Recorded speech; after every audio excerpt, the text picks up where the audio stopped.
Okay ये देखो, आज हम करंट इलेक्ट्रिसिटी स्टार्ट करते हैं। ठीक है,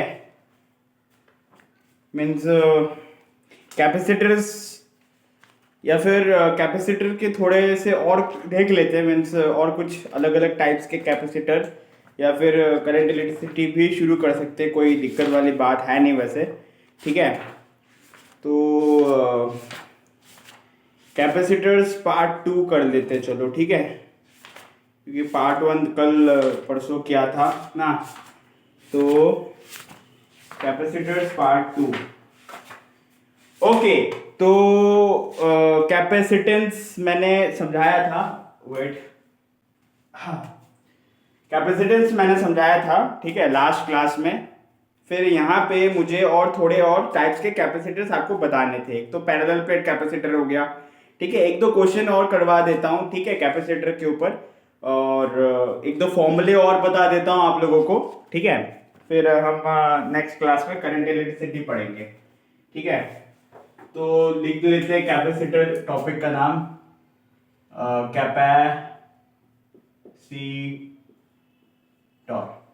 कैपेसिटर। इसमें सबसे पहला अभी आता है पैरेलल प्लेट कैपेसिटर, ठीक है। Parallel plate parallel plate capacitor, ठीक है। तो इसका हमने कैपेसिटेंस देखा था ए एप्सिलॉन 0/d, ठीक है, जहां पे ए जो है वो एरिया होता है, मैंने एरिया ऑफ द प्लेट होता है। इसका मतलब होता है परमिटिविटी, परमिटिविटी, ठीक है। और ये होता है distance, distance between the plates, ठीक है। हमने स्पेरिकल कैपेसिटर देखा था, ठीक है, स्पेरिकल कैपेसिटर, मैंने किसके बारे में भी हमने फॉर्मूला डिराइव भी किया था, ठीक है। तो क्या हो जाएगा, 4 पाई क्या होता है, एप्सिलॉन 0 आर। आर क्या है, रेडियस है, radius of the spherical conductor, ठीक है। इसका ये जो रेडियस आर है, यहाँ पे अगर पॉजिटिव प्लस क्यू चार्ज है तो इसका कैपेसिटेंस जो है सी होगा, जो कि मैंने यहाँ पे ये बता रखा है, ठीक है। ओके, तो ऑलराइट, अब इसके बारे में थोड़ा आप ये मैंने थोड़ा रिवीजन के लिए लिख दिया। अब यहाँ पे एक चीज आप ध्यान रखना, कुछ चीजें और ध्यान रखना, जैसे कि यहाँ पे कभी कभार के मल्टीप्लाइड हो जाता है। मीन्स यहाँ पे कभी कभार जो है के से मल्टीप्लाई करते हैं। के क्या होता है, कि आपका डायलेक्ट्रिक कांस्टेंट रहता है। तो अगर एयर है, अगर पैरेलल प्लेट कैपेसिटर के बीच में कुछ भी नहीं रखा, एयर है, तो फिर एयर ही होगा ना, गैप है ना, तो के की वैल्यू क्या हो जाएगी, 1 हो जाएगी। ये चीज का आप ध्यान रखना। और अलग अलग क्वेश्चन में अलग अलग डायलेक्ट्रिक के लिए आपको अलग अलग के की वैल्यू गिवन रहेगी। आपको दिख रहा है ना, यस। तो अलग अलग के की वैल्यू आपको गिवन रहेगी, ठीक है। अब हम आगे बढ़ते हैं, एक क्वेश्चन करते हैं, ठीक है, एक क्वेश्चन करते हैं, उसके बाद हम आगे बढ़ते हैं, ठीक है। ओके, न्यूमेरिकल्स करते हैं, ठीक है। ये क्वेश्चन करते हैं, एक क्वेश्चन करते हैं इसके ऊपर ही, ठीक है। वेट, डस्टर कहाँ गया मेरा। आई होप आपने ये लिख लिया होगा, वैसे मैंने लिखवा दिया था ये चीजें तो, ठीक है। तो ज्यादा बार बार लिखने की जरूरत ही नहीं है एक चीज को, ठीक है। तो एक क्वेश्चन लिखते हैं, यहाँ पे लिखा हुआ है, the capacitance of capacitors is C, the capacitance the capacitance of the capacitor of the capacitor, ठीक है, the capacitance of the capacitor is C, ठीक है, if the medium is here, if the medium is air ना। अगर यहाँ पे question से given है, देखो मीडियम एयर है, if dielectric slab of K is equal to 16 is inserted between the plates, if dielectric slab of K is equal to 16 is inserted is inserted between the plates, ठीक है, between the plates, PLA, okay, between the plates, what arrangement you change such that capacitance remains C. तो इसमें आप क्या क्या मतलब कि what arrangement ना, what arrangement, ठीक है, you change so that the capacitance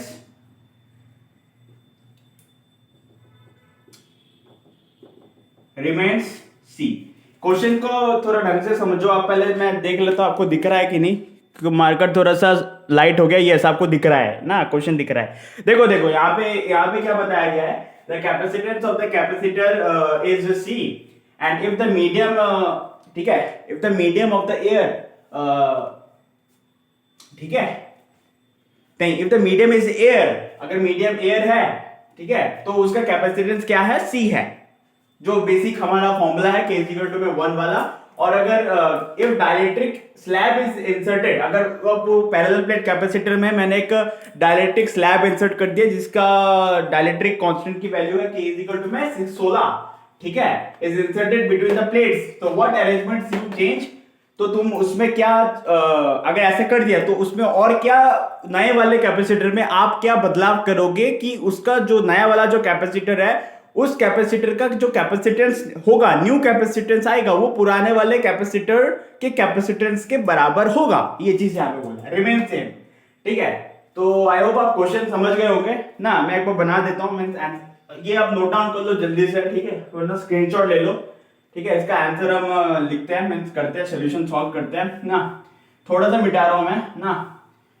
देखो यहाँ पे क्या है कि बोला है जो ओल्ड कैपेसिटर है, ओल्ड कैपेसिटर, ये सॉल्यूशन, ठीक है, ओल्ड कैपेसिटर उसका कैपेसिटेंस कितना है C, जो किसके बराबर है, A एप्सिलॉन 0 K बटे में D, जहां पे K की वैल्यू क्या है, 1 है, तो क्या हो जाएगा ये A एप्सिलॉन 0 बाई D, ठीक है। अब न्यू कैपेसिटर जो है, मींस न्यू कैपेसिटर, इसमें क्या है, इसमें क्या चेंज किया है, नहीं इसमें चेंज कुछ नहीं किया है, यहाँ पे बस K की वैल्यू 16 रख दिया है। C इज इक्वल टू में क्या हो जाएगा, C डैश कर देते हैं, तो A एप्सिलॉन 0 इंटू में 16 बटे में D, तो ये सेम ही है। अब दोनों को हम डिवाइड करते, कंपेयर करते कि भैया क्या चेंज करें इसमें ना, कि ये दोनों बराबर आ जाए। देखो आप लेट मान के चलो कि मैंने दोनों को बराबर कर दिया, ठीक है, तो मैं इसमें क्या चेंज करूं कि नए वाले में मैं क्या चेंज करूं कि ये इसके बराबर आ जाए।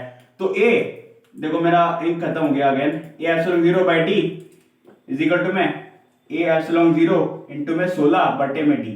तो यहाँ पे आप देख सकते हो, अच्छा एक चीज आप सोच सकते हो यहाँ पे, अब मैंने ये वाला जो नया वाला डाला ना, तो थोड़ा डिस्टेंस में तो फर्क आया होगा, तो ये भी D डैश लिख दो, ठीक है, क्योंकि नया वाला डाला और वहां पे एयर था, तो डिस्टेंस बिटवीन द प्लेट्स में तो बदलाव आया होगा, लेकिन एरिया ऑफ द प्लेट तो सेम ही रहेगा ना।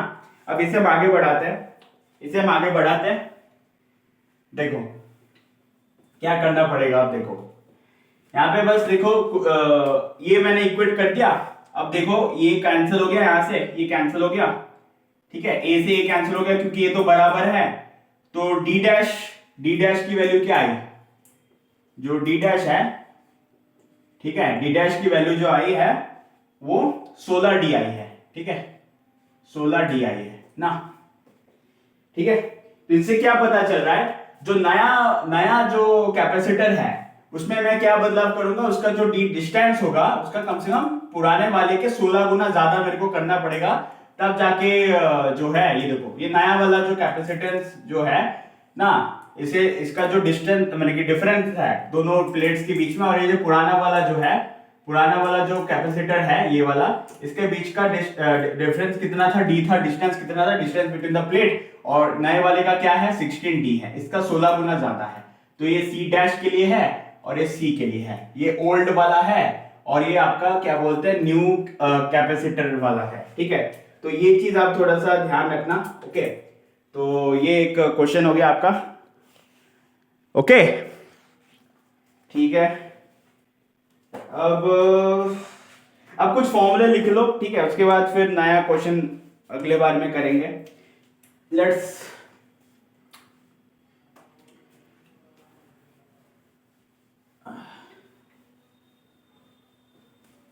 गर्मी गर्मी है, बहुत बहुत ज्यादा गर्मी है, हालत खराब हो रही है मेरी।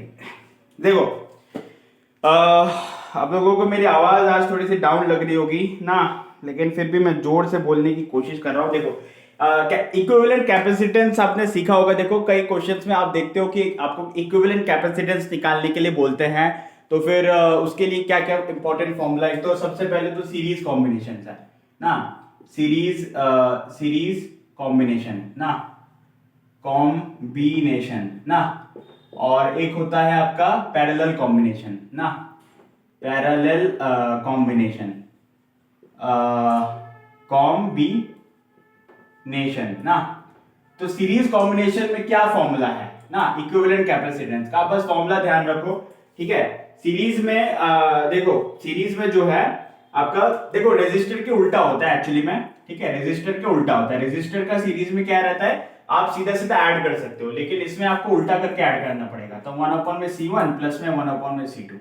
और अगर आप पैरेलल की बात करो यहाँ पे, तो यहाँ पे सीधा सीधा रहता है C1 प्लस में C2, जबकि रेजिस्टर में पैरेलल में क्या रहता है, उल्टा करके ऐड करना पड़ता है, और कैपेसिटर में ये, और रेजिस्टर और इंडक्टर का सेम रहता है, इंडक्टर और रेजिस्टर का सेम रहता है। मींस दो इंडक्टर को अगर आप सीरीज में जोड़ोगे तो सीधा सीधा ऐड कर दो, उल्टा करके जोड़ोगे तो वो पैरेलल में होंगे। और अगर दो रेजिस्टर जो है वो अगर पैरेलल में है तो उल्टा करके ऐड कर दो, और अगर सीरीज में है तो सीधा ऐड कर दो। लेकिन कैपेसिटर जो है वो अगर सीरीज कॉम्बिनेशन में है तो उसे उल्टा करके ऐड कर दो, और पैरेलल कॉम्बिनेशन में है, ये देखो एरो है यहाँ पे, तो उसे सीधा सीधा ऐड कर दो पैरेलल कॉम्बिनेशन के लिए, ठीक है।